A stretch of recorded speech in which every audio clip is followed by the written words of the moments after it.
Here at the new homestead, I'm replacing some of the in-ground beds I have in the front yard to really mimic the old garden I had at my old front yard urban spot. So what that means is more raised beds, and that means filling the raised beds in a way that's economical. I've done a video on this in the past about how to fill your raised beds for cheap, but I didn't show you the exact process, and I used a bagged mix instead of a self-created mix. So what I'm gonna do in this video is show you how to fill the bottom up and create your own mix to fill up a large raised bed. Sitting here on a bunch of logs, which are going to make up the base of our raised bed. Now this does a couple things. Number one, it just bulks out the bottom with organic matter that will break down over time, but it kind of removes the need for you to put down crazy amounts of landscape fabric, a non-natural material, and or hardware cloth for those digging pests, because if you've got some logs in the bottom, they're not coming up through the bottom of the bed anyways. So let's hoist some of these logs over into that raised bed, cultivate that like button for epic, efficiently filled raised beds, and let's get into filling this. So what we want to do, first of all, you want to make sure that your bed is nice and level, but in go round one of our logs. So this is going to take up at least half of the volume, and I've gone about 2 feet away from each of these fence sides, so I can still walk around and get into this bed from any angle without any problems. So log one is in, let's do the rest.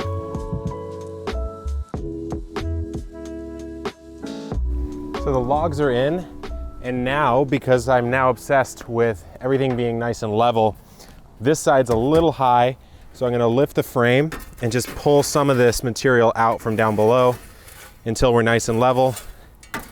Remember, you set it up once and you pretty much never move it again unless you have to move. The nice thing is if you want to move it, like you can see, it's pretty lightweight, but I want to make sure it's level from the start. We got to push up about 1 inch on that side or lower this side about 1 inch. So let's get to it.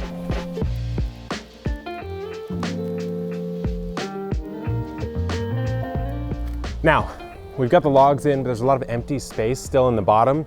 I don't want to fill that with good soil because it's going to go to waste. And so I've got this wood chip material. Now wood chips wouldn't be the best idea if you were mixing them in to the soil, but if I put them here at the bottom, it's not a huge deal. There's some pine needles. You can see it's pretty hot in here. If I touch it, it's steaming up. So this will of course break down over time. So let's get a wheelbarrow full in there, and you just want to fill in those gaps at the bottom. I'll tell you, a couple days ago I moved this entire pile you see here in a single day, and let's just say my back was a little bit painful. Little farm workout action. All right, should be good. Let's go. In we go with our material.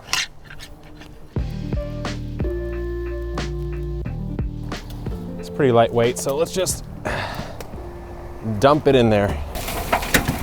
Just make sure you get it down into every crevice, otherwise you're gonna have a lot of soil settling that you probably don't want. All right, we're a little bit less than halfway full, so I am gonna put a little bit more of this mulch in here. Okay. So wood chips, a lot of people say it's bad to add mixed in with the garden, but that's only if they're intermixed. This is a bottom layer, so this should be completely fine to add into the garden. If I was to then fork this all up and mix it, oh look, we got the devil Japanese beetle right there, your fig eating beetle. Anyways, our layer's in. We got about 18 inches of soil, 15 inches of soil to build to fill up to here. It's a new day and I am ready to mix up this raised bed soil for you guys. We've got some compost, we have some peat moss, and we have some vermiculite. And for those of you who are longtime gardeners, you know that that makes up the basis of a very classic mix known as Mel's Mix. Mel Bartholomew, author of Square Foot Gardening, one of the best-selling garden books, if not the best-selling garden book of all time.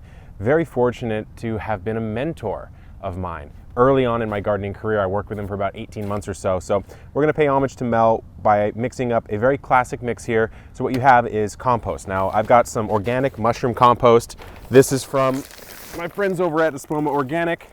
I also have some of their Land and Sea, which I really, really love. So compost is 1/3 by volume of the mix. Then you have peat moss. Remember, compost, nutrition.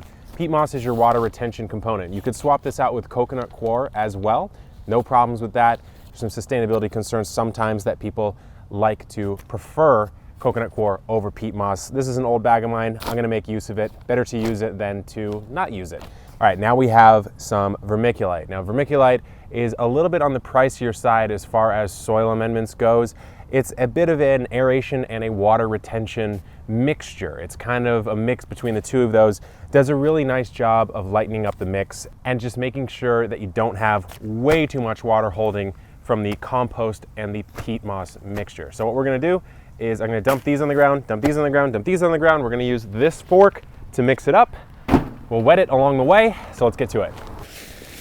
First thing down is our vermiculite.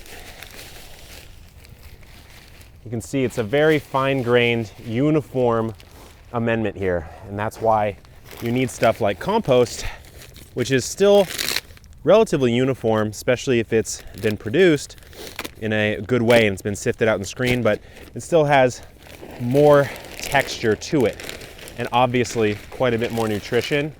When you're doing a compost, in a perfect world, you're using as many sources as you can possibly get.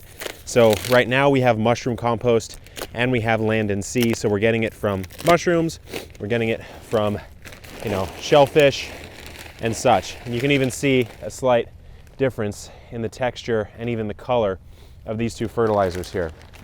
All right, now the peat moss. Now this, like I said, it's a really old bag of peat moss that I may need to kind of scrape off. The thing that you can run into with peat moss is sometimes it likes to stay a little bit tough. It doesn't want to rehydrate as much. So you want to make sure that you get these chunks off of it. You don't want to just put a nice chunk in there. It's not going to actually mix well. So sometimes you do have to do a little bit of deconstruction here, but no big deal. Once peat moss actually hydrates back up, it will retain water quite well, but when it's completely dry like this one, it can be a little bit hydrophobic, and that's why I choose to do it this way. You know what? I'm actually gonna set this block aside. Some of the stuff in here is a little more broken down, so let's use that instead. Now what I'm gonna do is just get a little water in the mix already. We'll be wetting this throughout, so no big deal here. And of course, this is just a sample mix. We're gonna need more than this to fill our tall 30-inch raised bed that you've seen us set up earlier. There we go. A nice flat shovel to make quick work of this mixing task. Again, the mixing part is so important. Imagine if we just did this directly in the bed, we would not be coming anywhere near the right amount of mixing that we're looking for. So spend some time on this part and make sure you get a perfect blend going on.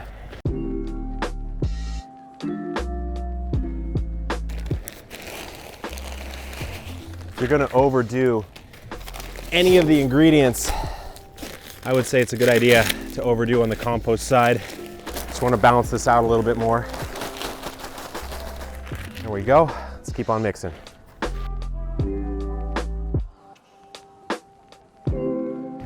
I'll do the rest of the mixing off camera, but I wanted to give you a sense of what this soil actually starts to look like. I'm gonna add a little bit more compost, and then when we go and fill it in, I'll show you a couple other amendments I like to add in.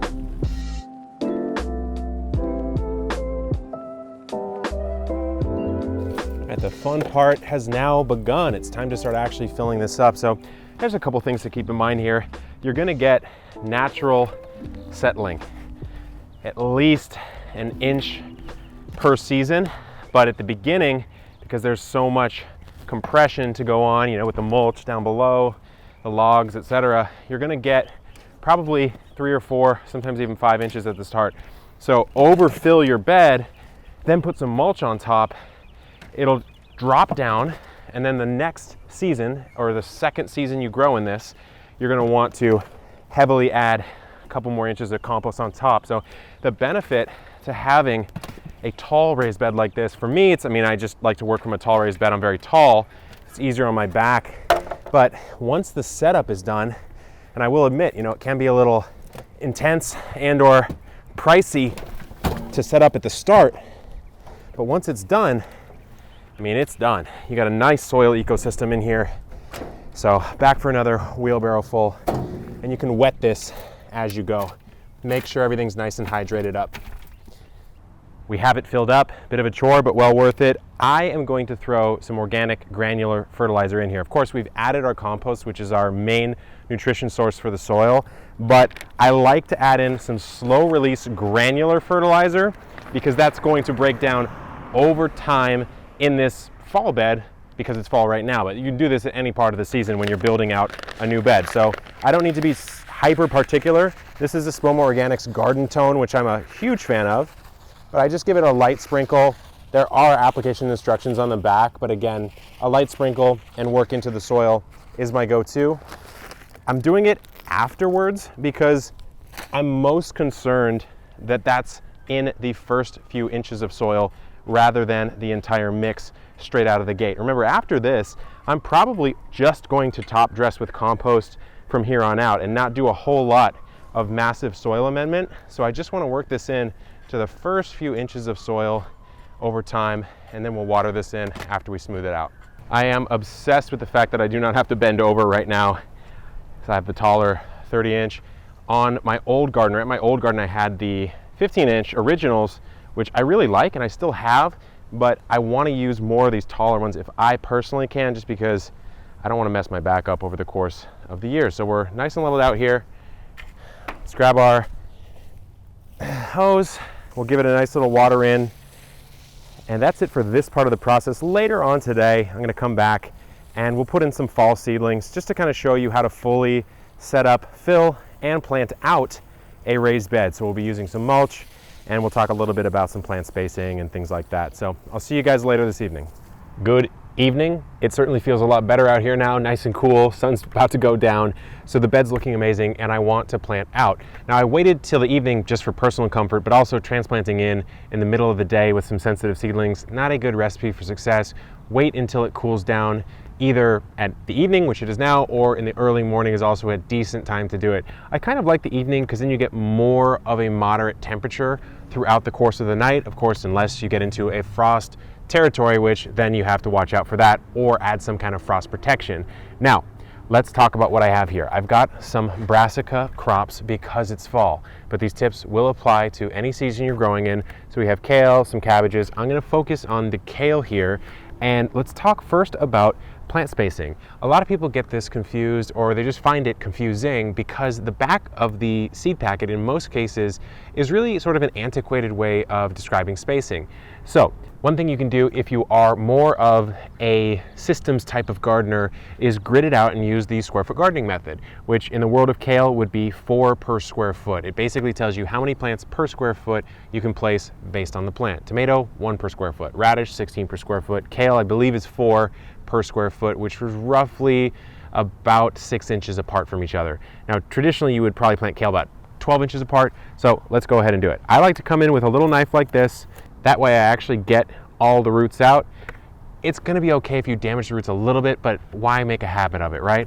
So I start from a corner in the raised bed, and I wanna offset it at least about 4 or 5 inches or so. I'll make a little depression down in the soil. I don't thin out quite yet. I just wanna see if anything weird happens when I transplant. You know, if the one I picked as my winner ends up wilting or gets damping off disease or something comes and munches it, well then now I have nothing left. And so I want to transplant in with all of my plants, and then later on, maybe in about a week or so, I'll come through and do a thin. There's different methods to that, but that is the one that I prefer. So let's go ahead, zoom in, and do the rest. So as we do this, it is a repetitive process. Let's talk about some other things that you may have questions about. Number one, what do you do about mulch? Mulch is highly recommended on top of a raised bed, and I will be adding it. Should you do this transplanting process before you mulch, or should you do it after you mulch? And the short answer is really either one is fine. So let me show you the mulch that I will be using, and let's talk just a little bit about what I like about it. So this is a shredded straw mulch. So I've planted these 2 areas. I can just go ahead and lay the mulch down. It's not a big deal. I didn't bury them. I didn't mess with them too much. I'm just going to gently lay this down. Now, why do I like this shredded straw? Number one, it is shredded. It's not these very long stalks of straw. Number two, this one's pre-cleaned. It's got 99-ish percent, 95 to 99% of weed seeds are out of it, which I really prefer. And number 3, it breaks down quickly, so it's going to actually make its way into your soil over time. Number 4, there's actually one more, it's light colored. And so, especially for me as I plant these brassicas here into a somewhat hot fall, I would much rather have a little bit more reflectivity in my mulch than I would choose something nice and dark colored. So that's why I like this particular one. But as you can see, we're just coming in and transplanting. It's really a fun and simple process that you don't have to stress out about too much. Now here's kind of an interesting point, just a little factoid about plant spacing. I'm going to move the mulch aside so you get a better sense of what I'm talking about here. Now, where should I place this one in this next little mini row? Should I place it right here where it is parallel in a straight line to the one right here, the scale plant? Or should I place it over here, or should I place it right here? Well, if you use what we call rectangular spacing, so we could do one here, that's pretty standard, it's pretty classic. But again, if you're trying to maximize your space, why not offset it halfway between the distance right here? So by doing that, you get to cram in some extra ones and you actually maximize your space quite a bit while not getting it too much closer together, because you're offsetting the rows. So look, this distance is still equal to these two distances right here. You're basically creating an equilateral triangle, hence the name triangular spacing. So that's just a fun little spacing tip that if you are cramped on space, I think you will enjoy and get a lot of value out of.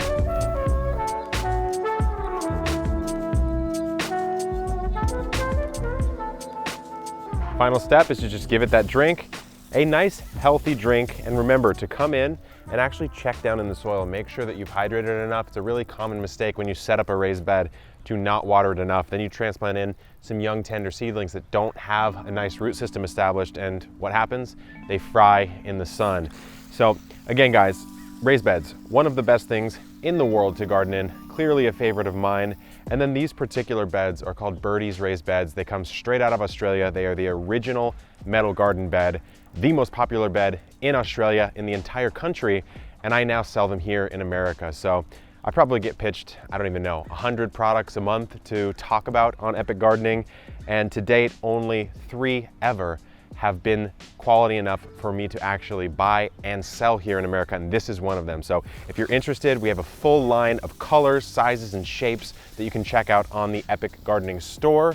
Just restocked for a November delivery, so check that out. It's one of the ways to support Epic Gardening if you get some value out of this content. But it's already getting hot. It's kind of early right now. I waited till the next day to water this in, so I'm gonna finish this up and head back inside, get myself a little breakfast. So until next time, good luck in the garden and keep on growing.